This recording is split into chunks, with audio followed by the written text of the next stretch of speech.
नमस्कार, स्वागत है आपका न्यूज 18 पंजाब हरियाणा हिमाचल में। मैं हूं आपके साथ कुसुम रावत। बुलेटिन का आगाज खेल जगत की एक बड़ी खबर के साथ करेंगे। खेल जगत से जुड़ा एक बड़ा नाम पहलवान सुशील कुमार, जिनकी मुश्किलें अब बढ़ चुकी हैं। सुशील पर 1 लाख का इनाम दिल्ली पुलिस की तरफ से घोषित किया गया है।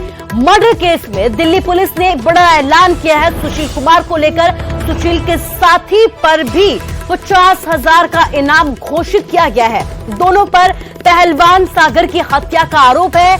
ओलंपियन पहलवान सुशील वारदात के बाद से ही फरार है, जिसकी तलाश को लेकर पुलिस लगातार दबिश दे रही है। तो बड़ी खबर यह है कि अब इनाम राशि घोषित कर दी गई है पुलिस की तरफ से। सुशील कुमार पर 1 लाख का इनाम घोषित किया गया है। आपको बता दें कि कुछ दिन पहले दिल्ली के स्टेडियम में पहलवान की हत्या की गई थी, जिसके बाद से ही लगातार सुशील कुमार फरार चल रहा है। तलाश लगातार जारी है। लुकआउट नोटिस भी हाल ही में पुलिस की तरफ से जारी किया गया और अब बड़ी बात यह है कि 1 लाख का इनाम घोषित किया गया है। सुशील कुमार पर लगातार फरार चल रहे हैं। पुलिस की तरफ से दबिश दी जा रही है, जगह जगह छापेमारी की जा रही है। सुशील कुमार की तलाश लगातार जारी है। तो खेल जगत का एक बड़ा नाम, 2 ओलंपिक पदक हासिल किए थे, लेकिन अब हत्या के आरोप में फरार है। पुलिस की तरफ से लगातार तलाश की जा रही है।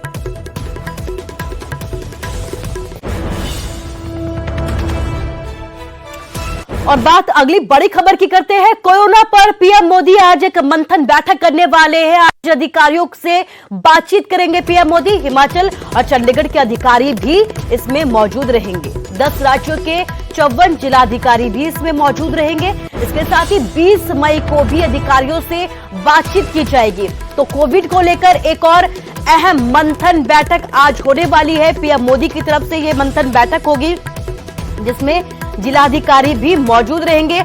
हालातों का जायजा लिया जाएगा। कोविड की तैयारियों पर चर्चा की जाएगी।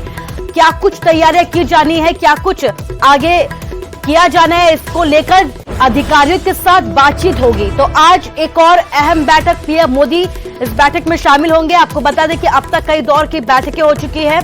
10 राज्यों के 54 जिलाधिकारियों की आज एक अहम बैठक होने जा रही है, जिसमें कोरोना को लेकर तैयारियों पर चर्चा की जाएगी।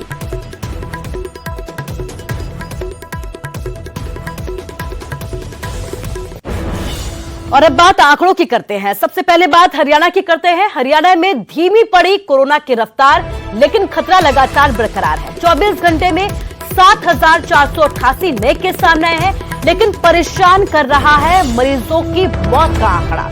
114 कोरोना मरीजों ने पिछले 24 घंटे में दम तोड़ दिया है। गुरुग्राम की अगर बात करें तो सबसे ज्यादा गुरुग्राम में 11 मौतें हुई है। हालांकि आंकड़ों में थोड़ा कमी जरूर देखी गई है। गुरुग्राम में एक दिन में 14,279 मरीज ठीक भी हुए हैं। तो हरियाणा का आपको हाल बता रहे हैं। हरियाणा में लॉकडाउन लगाया गया है और लॉकडाउन के बाद कहीं ना कहीं थोड़ा कमी जरूर देखने को मिली है आंकड़ों में। 7,488 नए केस सामने आए हैं पिछले 24 घंटों में, लेकिन जो मौत का आंकड़ा है वो अभी भी परेशान कर रहा है। 114 कोरोना मरीजों ने दम तोड़ दिया हरियाणा में। गुरुग्राम में 11 मौतें हुई हैं। इसके साथ ही आपको बड़ी बात ये भी बता दें कि 14,279 मरीज ठीक भी हुए हैं।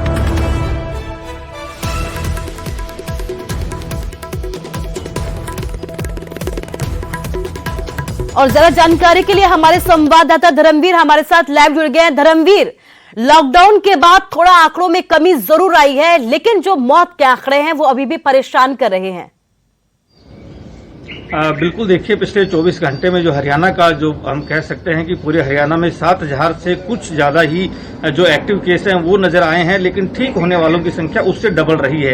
यानी कि 14,000 से ज्यादा लोग ठीक भी होकर के गए हैं। लेकिन सबसे जो बड़ी बात है वो यही है, जो आपने भी कहा कि लगातार जो मौत का आंकड़ा है वो कम नहीं हो रहा। वो लगातार उसी तरह से शहर दर शहर जो है सामने आ रहा है, जो एक बड़ी वजह है कि शायद वो चिंता की बात भी है कि आखिरकार इतनी मौतें हो रही हैं, तो जाहिर सी बात है चिंता की भी बात है। तो मौत का आंकड़ा जो है वो कम नहीं हो रहा है। गुरुग्राम में भी कल 13 मौतें जो है 24 घंटे के दौरान हुई हैं। उसके बाद अंबाला में जो है 10 मौतों का आंकड़ा है। तो हरियाणा में सबसे ज्यादा जो मौतें हैं वो गुड़गांव में कल दर्ज की गई, जहां 13 लोगों की मौत हुई। 1100 कुछ मामले जो है सामने आए, लेकिन 4,000 से ज्यादा लोग ठीक भी हुए। और गुड़गांव में पिछले 10 दिन से लगातार ये सिलसिला जारी है कि जो एक्टिव केस हैं उनसे कहीं ज्यादा लोग ठीक होकर घर भी जा रहे हैं। लेकिन इसमें बड़ी बात यह भी है कि पिछले दिनों हम देख रहे थे कि करीब 20 दिन से पहले जो गुड़गांव में जो टेस्टिंग की जो संख्या थी वो रोजाना करीब 13 से 14,000 लोगों के बीच टेस्टिंग की जाती थी। लेकिन पिछले कुछ दिनों से लगातार ये टेस्टिंग जो है इसको कम किया गया है। 10,000 से 11,000 के बीच ही ये टेस्टिंग की जा रही है, यानी कि 3,000 टेस्टिंग जो है वो कम की जा रही है। तो ये भी एक बड़ी वजह मानी जा रही है कि शायद इसकी वजह से भी कुछ केस कम हो सकते हैं, क्योंकि जो टेस्टिंग कम होगी तो जाहिर सी बात है कि जो आंकड़े हैं उनमें कमी आएगी।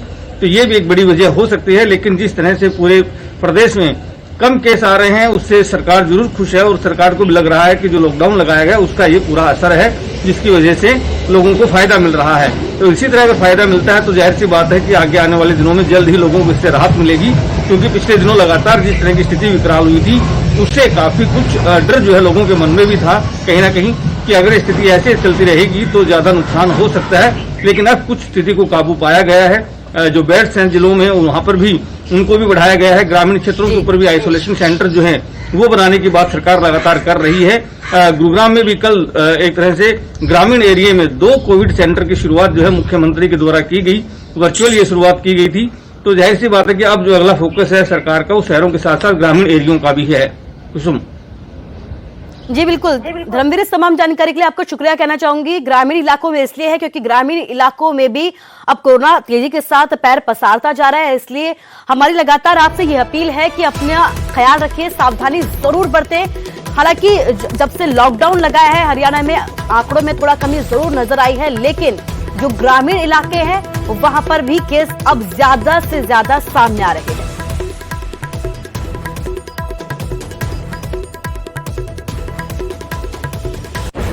और अब बात हरियाणा के बाद हिमाचल की करते हैं। हिमाचल में भी कोरोना की रफ्तार लगातार तेज होती जा रही है। प्रदेश की अगर पॉजिटिविटी रेट की अगर बात की जाए तो राष्ट्रीय औसत से भी ज्यादा है। बीते एक सप्ताह में 28.9% पॉजिटिविटी रेट है। मृत्यु दर की अगर बात करें तो 1.52% तक पहुंच चुकी है। इसके साथ ही 8 जिलों में तेजी के साथ संक्रमण फैलता जा रहा है। कांगड़ा कोरोना से सबसे ज्यादा प्रभावित जिला अभी भी बना हुआ है। तो कांगड़ा में लगातार आंकड़े जो हैं वो ज्यादा से ज्यादा सामने आ रहे हैं। हिमाचल में कोरोना की रफ्तार बड़ी ही तेज है। इसके साथ ही पॉजिटिविटी रेट की अगर बात की जाए तो राष्ट्रीय औसत से भी ज्यादा यहां का पॉजिटिविटी रेट है।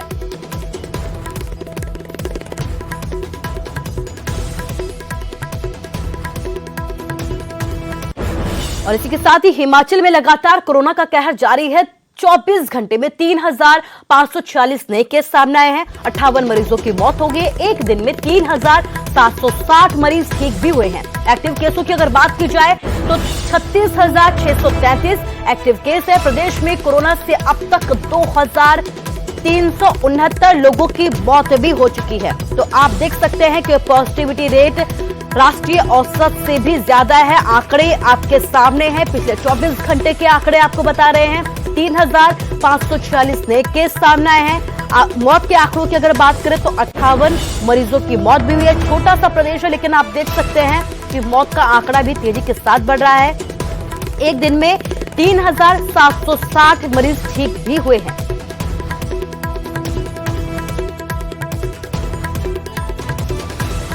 विचित्रा हमारे संवाददाता हमारे साथ लाइव जुड़ गए हैं। विचित्रा, आपसे ये जानना चाहूंगी कि लगातार आंकड़े सामने आ रहे हैं, मौत के आंकड़े भी लगातार बढ़ते जा रहे हैं। कांगड़ा की अगर बात करें तो सबसे ज्यादा प्रभावित क्षेत्र जो है वो कांगड़ा ही है। क्या कुछ जानकारी है आपके पास और कैसी नई तैयारी कांगड़ा प्रशासन की तरफ से? देखिए कुछ मैं सबसे पहले बताऊं तो अभी जो मैं देख रहा था कि और एवेल्यूशन भी कर रहा था कि पिछले 3-4 दिनों में जो केसेस किस तरह से जो है रफ्तार बढ़ी है या कम हुई है, यानी जो संपूर्ण कोरोना कर्फ्यू लगाया था उसका क्या लाभ जो है वो यहाँ की जनता को हुआ है। इसलिए क्योंकि कांगड़ा जो है आज हिमाचल प्रदेश में सबसे हॉटस्पॉट जिला जो है कोरोना संक्रमण के लिहाज से बना हुआ है। तो ऐसे में जब एवेल्यूशन किया तो इसमें पाया है कि जो रिकवरी रेट है वो कहीं ना कहीं बढ़ता हुआ नजर आ रहा है। और इस संपूर्ण कोरोना कर्फ्यू का भी लाभ जो है वो कहीं ना कहीं कांगड़ा को हुआ है। इसलिए क्योंकि जो कोरोना संक्रमण के जो केसेस हैं उसमें थोड़ी सी कमी आई है। यानी बीते कुछ सालों से जब तक संपूर्ण कोरोना कर्फ्यू नहीं लगाया था या कोरोना कर्फ्यू के 1-2 दिन हुए थे अभी लगाए हुए, तो 1500, 1600, 1700 के करीब जो केसेस आ रहे थे। लेकिन वही आंकड़ा आप कहीं ना कहीं सिमट कर 1215 के करीब पहुंच गया। यानी बीते कल की अगर मैं बात करूं, 24 घंटों की अगर मैं बात करूं, तो 1215 के करीब 1215 जो केसेज है वो सामने आए हैं, जबकि 1241 लोग स्वस्थ भी हुए हैं। तो कहीं ना कहीं जो रिकवरी रेट है वो भी अच्छा यहाँ पर दिखता हुआ नजर आ रहा है। लेकिन दूसरी तरफ अगर देखें तो जो डराने वाली जो स्थिति है वो ये है, यानी थोड़ा सा जो चिंता बढ़ाने वाली है वो ये है कि मौतों का आंकड़ा लगातार जो है दिनों दिन बढ़ता जा रहा है। मैं देख रहा था कि पिछले 4-5 दिनों से जो यहाँ की डेथ रेट्स हैं, यानी 25, 30, 32 से 25, 27 इस तरह के जो मौतों का जो ये आंकड़ा है, और वो भी वही है जो आधिकारिक सामने आ रही हैं। यानी बहुत सी मौतें ऐसी भी हैं जो घर पे हो रही हैं, उनकी चेकिंग हुई है, जांच सैंपलिंग हुई है, नहीं हुई है, ये अलग बात है। हालांकि ऐसा नहीं है कि कोई भी चीज़ जो या कोई भी डेथ जो है वो अभी जो जिला प्रशासन है उनकी ओर से जो है वो छुपी हुई है। फिर भी हम देख पा रहे हैं तो कहीं ना कहीं जो है इस संपूर्ण कोरोना कर्फ्यू का लाभ कांगड़ा को जरूर हुआ है। दूसरा सवाल आपने ये पूछा है कि यहाँ के जिला प्रशासन की ओर से एहतियातन क्या कदम उठाए जा रहे हैं। तो लगातार जिला प्रशासन की ओर से अलग अलग कोविड केयर सेंटर जो हैं वो बनाए जा रहे हैं। जिस तरह से परौर अगर मेकशिफ्ट हॉस्पिटल की हम बात करें तो यहाँ पर 1000 बेड की व्यवस्था जो वो की जा रही है। हालांकि अभी 200 से 250 के करीब ही बेड की व्यवस्था जो यहाँ पर की गई है, लेकिन 1000 बेड की व्यवस्था करने की बात यहाँ पर कही गई है। अलग अलग जगहों पर जो है वो कोविड केयर सेंटर बनाए गए हैं, और इनफैक्ट घरों में जो भी होम आइसोलेशन में भी अभी लोग जो वो बहुत ज़्यादा संख्या में रह रहे हैं। तो ऐसे में जो है वो जिला प्रशासन लगातार 3 टियर सिस्टम के तहत काम कर रहा है, यानी पंचायत लेवल तक वार्ड के जो मेंबर्स हैं, सदस्य हैं, उनसे भी सहयोग ले रहा है। लगातार जो है वो किसी को कहीं कोई परेशानी ना आए, दवाइयाँ जो है वो भेजी जा रही हैं। हाँ, वैक्सीनेशन की अगर हम बात करें तो वैक्सीनेशन से बहुत हद तक जो वो फायदा हो सकता है कुछ समय, इसलिए क्योंकि अब 18 से 44 साल की करीब की जो आयु वर्ग के जो लोग हैं उनको बीते कल ही करीब 4500 लोगों को, युवाओं को जो है वो वैक्सीनेट किया गया है। तो कहीं ना कहीं ये एक अच्छा कदम हो सकता है और इसका लाभ जो है वो जरूर निकट भविष्य में हमें देखने को मिलेगा। कुसुम, जरूर मिलेगा। विजित, तमाम जानकारी के लिए आपका शुक्रिया। तो 18 से ज्यादा जिनकी उम्र है उनका वैक्सीनेशन भी अब हिमाचल में शुरू हो गया है। बड़ी बात यह है कि कोरोना कर्फ्यू भी लगातार जारी है। इस बीच कहा ही जा रहा है आंकड़ों में जो कमी है उसकी उम्मीद लगातार सरकार की तरफ से की जा रही है, लेकिन एक बार फिर से सरकार लगातार लोगों से ये अपील कर रही है कि कोरोना कर्फ्यू लगाया गया है, लेकिन लोग अभी भी सावधानी जरूर बरतें।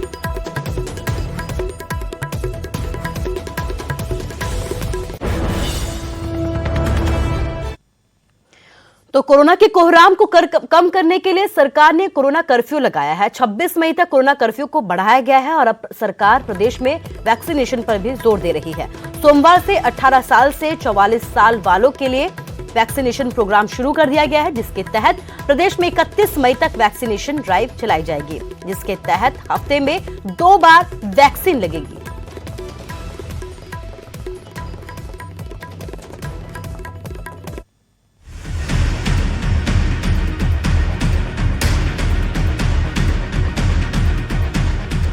कोरोना के कोहराम को कम करने के लिए सरकार ने कोरोना कर्फ्यू 26 मई तक बढ़ा दिया है। वहीं अब सरकार प्रदेश में वैक्सीनेशन पर जोर दे रही है। सोमवार से 18 साल से 44 साल वालों के लिए भी वैक्सीनेशन प्रोग्राम शुरू कर दिया है, जिसके तहत प्रदेश में 31 मई तक वैक्सीनेशन ड्राइव चलाई जाएगी, जिसके तहत हफ्ते में 2 बार वैक्सीनेशन लगेगी। इस वक्त हम राजधानी शिमला के कसुमटी में है। ये छोटा शिमला स्कूल है, यहाँ पर जो है टीकाकरण केंद्र बनाया गया है। ये तस्वीरें आपको यहाँ पर दिखाना चाहेंगे कि यहाँ पर किस तरह से अब टीकाकरण चल रहा है। इससे पहले जो है यहाँ पर काफ़ी इंतज़ार किया गया, जैसे कि यहाँ पर लोगों ने भी बताया है, और यहाँ पर देखा जा रहा है कि किस तरह से लोगों की लाइनें जो है यहाँ पर हमने बाहर देखी, और मुख्यमंत्री ने जो है इस ड्राइव का यहाँ पर जो है शुभारंभ किया है। उधर सरकार का दावा है कि कोरोना टीकाकरण में हिमाचल देश भर में पहले पायदान पर पहुंच गया है। पात्र लोगों की अनुमानित जनसंख्या के हिसाब से पहले पायदान पर पहुंच गया है। हिमाचल प्रदेश में पात्र 31% लोगों का टीकाकरण किया गया। कोविड वैक्सीन के लिए 55,23,000 लोग पात्र हैं। इनमें से 16,97,128 को टीका लगा है। मुख्यमंत्री ने बताया कि प्रदेश में अब तक 21,22,894 खुराकें दी जा चुकी हैं। हमारे केंद्र के नेतृत्व ने ये तय किया कि इस अभियान को हमको आगे बढ़ाना चाहिए, और नई जनरेशन जो संक्रमण के इसमें आ रही है तो उनको बचाने के लिए इस संक्रमण से हमको प्रयत्न करना चाहिए, प्रयास करना चाहिए। उस दृष्टि से एक निर्णय जो किया है उसके लिए मुझे आज प्रसन्नता है कि हिमाचल प्रदेश में भी आज 18 से 44 साल की आयु के सभी नौजवानों के लिए फेज्ड मैनर में जो हमने प्लान किया है उसमें वैक्सीन की शुरुआत आज यहाँ से शुरू की है और उसमें 17 तारीख आज, 17 के बाद 20 और उसके बाद 24 और उसके बाद 27 और उसके बाद 31 तारीख तक जो है इस महीने की जो है ये हमने ये सेशन जो है इसके वैक्सीन के प्लान किए हैं। मुख्यमंत्री को उम्मीद है कि वैक्सीनेशन और कोरोना कर्फ्यू से संक्रमण को कम करेंगे। रणवीर सिंह, न्यूज़ 18 शिमला। तो वहीं हरियाणा के मुख्यमंत्री मनोहर लाल ने दिल्ली में गृह मंत्री अमित शाह और बीजेपी के राष्ट्रीय अध्यक्ष जेपी नड्डा से मुलाकात की। नेताओं की ये बैठक अमित शाह के घर पर हुई। बैठक में कोरोना संक्रमण और किसान आंदोलन को लेकर चर्चा की गई। बैठक के बाद सीएम मनोहर लाल ने कहा कि काफी लंबे वक्त से दोनों नेताओं से मुलाकात नहीं हुई थी। मुलाकात के दो ही विषय थे, कोरोना का विषय और आने वाले समय की तैयारियों को लेकर चर्चा की गई है और किसान आंदोलन को लेकर भी जो कुछ चल रहा है प्रदेश में उससे भी अवगत करवाया गया है। प्रदेश की सारी जानकारियां उनको देना हमारा काम रहता है। तो आज मुख्य रूप से दो ही विषय, चाहे वो कोरोना का विषय था, सारी हमारी तैयारियां और आगे आने वाले जो चैलेंजेस हैं उसके बारे में सब उन्होंने बताया, उनसे मार्गदर्शन प्राप्त हुआ और इसी प्रकार से जो किसान आंदोलन को लेकर के जो सारी चीज़ चल रही है वो भी जो ताज़ा स्थिति है उनको अवगत कराई है और उसके बाद विचार विमर्श करने के बाद हमको आगे कैसे बढ़ना है तो हमको बताएंगे, वैसे आगे बढ़ेंगे। सर, वो हिसार वाले को लेकर तमाम जो अच्छे से बयान आए कि भाई कम से कम एक हॉस्पिटल का तो विरोध नहीं करना चाहिए था। सारी बातें उनको बता दी गई हैं और वो इस बात से सहमत हैं कि कम से कम इस प्रकार के काम के लिए तो विरोध करना उचित नहीं बनता है, लेकिन फिर भी उन्होंने किया है। और वो भी मैंने बताया कि कल शाम को आपस में पुलिस के लोगों से और किसान नेताओं की बातचीत हो गई, इसमें से आगे के लिए उन्होंने इसको स्थगित किया है। अब देखते आगे कैसे करते हैं। तो वहीं हरियाणा के पूर्व सीएम भूपेंद्र सिंह हुड्डा की सीएम मनोहर लाल को चिट्ठी दी गई है। कोरोना से निपटने के लिए 6 सुझाव हुड्डा की तरफ से मुख्यमंत्री मनोहर लाल को दिए गए हैं। ऑक्सीजन और दवाइयों की कालाबाजारी पर रोक लगाई जाए, तीसरी लहर को देखते हुए कदम उठाए जाने बेहद जरूरी है। गरीब और मजदूर वर्ग के लिए विशेष पैकेज लागू किया जाए। इसके साथ ही संक्रमण काल में बच्चों की शिक्षा का सुचारू प्रबंध करना भी बेहद जरूरी है। इसके लिए शिक्षाविदों की कमेटी गठित करे सरकार। ऑक्सीजन व दवाइयों की कालाबाजारी के साथ अन्य प्रकार के भ्रष्टाचार पर भी तुरंत रोक लगाए सरकार। कोरोना की संभावित तीसरी लहर को देखते हुए अभी से पर्याप्त संसाधन जुटाने के लिए कदम उठाए जाने की जरूरत है। 10 शहरों में संक्रमण की पुष्टि के बाद पशुधन को बचाने के लिए एहतियात कदम उठाए जाने बेहद जरूरी है।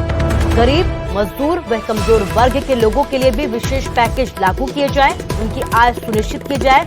ग्रामीण अर्थव्यवस्था पर महामारी के कुप्रभाव का आकलन करना, सभी वर्गों को राहत का ऐलान किया जाए। तो ये सुझाव पूर्व मुख्यमंत्री भूपेंद्र सिंह हुड्डा की तरफ से मौजूदा मुख्यमंत्री मनोहर लाल को दिए गए हैं।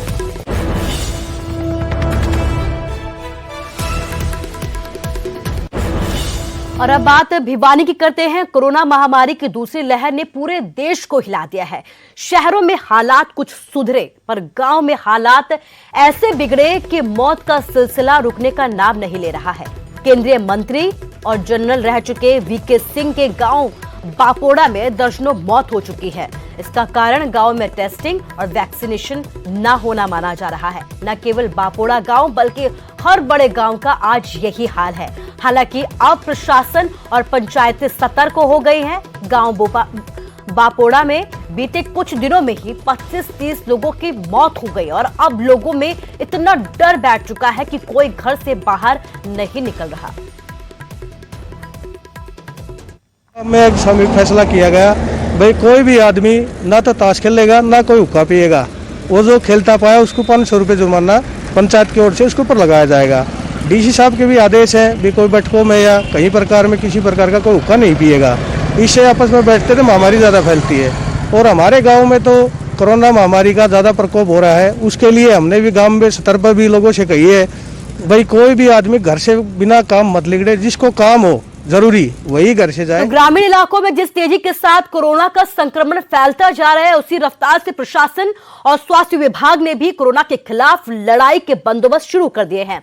अंबाला में संक्रमण की वजह से अस्पताल मरीजों से भरे पड़े हैं, तो प्रशासन ने अब ग्रामीण इलाकों के स्कूलों को आइसोलेशन सेंटर में तब्दील करना भी अब शुरू कर दिया है। अंबाला के तेपला गांव में एक स्कूल को स्वास्थ्य विभाग ने 23 बेड के आइसोलेशन सेंटर में तब्दील किया है, जहां जरूरत पड़ने पर किसी भी वक्त बेड्स की संख्या बढ़ाकर 50 से भी ज्यादा की जा सकती है। कि वो हमारा जो है 23 बेड की फैसिलिटी है और वो चालू हो चुकी है, और उसके अंदर उसकी जो संख्या है, बेड की संख्या है, वो 50 तक बढ़ाई जा सकती है। तो टीम वहाँ पे पहुँच चुकी है, वहाँ पे खाने का इंतज़ाम और जो बाकी नहाने खाने का और बिजली का इंतज़ाम सारी तरह से पर्याप्त है। और जैसे ही उस एरिया के मरीज तो उसमें दाखिल करने लिए, जिन लोगों के पास घर पे जगह नहीं है, ठीक है, जो माइल्ड सिम्टम्स हैं जिनको, तो उन सबको तेपला के अंदर जल्दी शिफ्ट करके। तो हरियाणा में कोरोना का कोहराम है। कोरोना की रफ्तार पर ब्रेक लगाने के लिए सरकार लगातार कई कदम भी उठा रही है। प्रदेश में पाबंदियां सख्त कर दी गई हैं, लेकिन सोनीपत में नियमों की उल्लंघना की तस्वीरें लगातार सामने आ रही हैं। दुकानदार शटर डाउन करके दुकान के अंदर ग्राहकों का जमावड़ा लगा रहे हैं और पुलिस प्रशासन सिर्फ मुख्य चौराहों पर चालान काटती हुई नजर आ रही है। ये तस्वीरें सोनीपत की सब्जी मंडी और सबसे पुरानी मार्केट के बड़े बाजार की है, जहां आप देख सकते हैं कि कैसे दुकानदार कोविड-19 नियमों की धज्जियां उड़ा रहे हैं, लेकिन कैमरा देखते ही रफू चक्कर हो जाते हैं। हालांकि पुलिस का यह दावा है कि वो लॉकडाउन को पुख्ता करने के लिए काम कर रही है और अभी तक 21 केस भी दर्ज किए जा चुके हैं, लेकिन तस्वीरें आपके सामने है कि किस तेजी के साथ लोग भी लगातार लापरवाही बरतते हुए नजर आ रहे हैं। किस एफआईआर दर्ज हो चुकी है अब तक? सर, जो आपकी ओल्ड चौकी है उसके एरिया में नाई की दुकान हो, कपड़े की दुकान हो, शूज की दुकान हो, अधिकतर खुली मिली है, जो ताला बंद करके अंदर लोगों को घुसा लेते हैं। काफ़ी दुकानें ऐसी आज खुली मिली, वहाँ पर अंदर से 10-10, 15-15 लोग बाहर निकले। तो वहीं कोविड-19 महामारी ने परस्पर निर्भरता की भावना को सुदृढ़ किया है, जिससे कि पूरा देश इस विपत्ति का एकजुट होकर मुकाबला कर सके। वैक्सीनेशन लगातार जारी है, लेकिन इसके साथ ही जरूरत है कि हम सभी अपना सर्वश्रेष्ठ योगदान दें, जिससे हम एक साथ इस वायरस को हराने की तरफ अपने कदमों को आगे बढ़ा सके। नेटवर्क 18 इस मुहिम में हर कदम पर आपके साथ खड़ा रहेगा। जब तक सभी सुरक्षित नहीं होते, तब तक कोई भी सुरक्षित नहीं होगा। इस सोच के आधार पर हमारे कैंपेन संजीवनी का लक्ष्य ये सुनिश्चित करना है कि वैक्सीन पाना सभी भारतीयों का अधिकार है।